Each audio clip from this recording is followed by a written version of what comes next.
Akala mo kilala mo na ang Pilipinas? Pero mula Luzon, Visayas hanggang Mindanao, may mga lugar dito na parang gawa-gawa lang sa internet. Mula sa pink na beach hanggang sa kabaong na nakasabit sa bundok. At ito ang 4 na facts tungkol sa Pilipinas. Alam mo bang may pink beach sa Pilipinas? Matatagpuan ito sa Great Santa Cruz Island sa Zamboanga City. At hindi ito filter ng TikTok. Sa unang tingin parang normal lang na white sand beach. Pero habang tinatamaan ng araw, mapapansin mong kulay pink talaga ang buhangin. Nangyayari ito dahil sa maliliit na piraso ng pulang coral na humahalo sa white sand.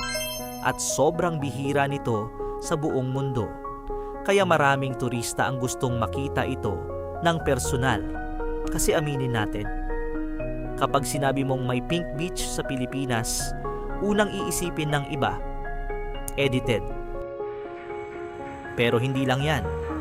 Sa Sagada sa Mountain Province, may mga kabaong na literal na nakasabit sa gilid ng bundok. Oo, hindi ito horror movie set. Parte ito ng sinaunang tradisyon ng mga Igorot. Naniniwala sila noon na kapag mas mataas inilagay ang yumao, mas malapit ito sa langit at sa mga espiritu ng ninuno. Yung ibang kabaong dito, daan-daang taon na ang tanda. Kaya hanggang ngayon, isa ito sa pinaka-creepy pero pinaka-interesting na tourist spots sa Pilipinas. Imagine mo na lang, first time mong makita to sa personal, automatic, mahina na tuhod mo. Isa sa pinaka-famous na tourist spots sa Pilipinas ay ang Chocolate Hills sa Bohol. Mahigit 1,000 burol ang makikita dito. At halos pare-pareho pa ang hugis nila. Kapag tag-init, nagiging kulay brown ang damo, kaya mukha silang giant chocolate candies. Kaya doon galing ang pangalan na Chocolate Hills. Hanggang ngayon, pinagdedebatehan pa rin kung paano talaga ito nabuo. Yung iba, may scientific explanation. Yung iba naman, mas gusto paniwalaan yung alamat. Kasi mas exciting pakinggan kaysa science class. Ang Philippine Eagle ay isa sa pinakamalalaking agila sa buong mundo. At matatagpuan ito sa kagubatan ng Mindanao. Maaari itong lumaki ng mahigit 1 metro.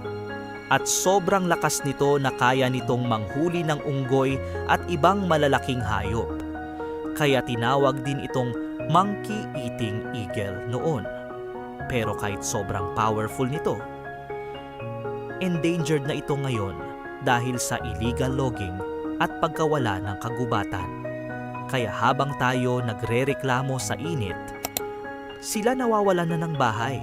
At kung akala mo weird na yung mga facts na to, mas marami pang mas nakakagulat dito sa Pilipinas. Kaya kung gusto mo pa ng mas maraming creepy, funny, at mind-blowing na facts, subscribe ka lang at samahan mo kami sa susunod na video. Dahil sa bansang to, parang araw-araw may bagong side quest.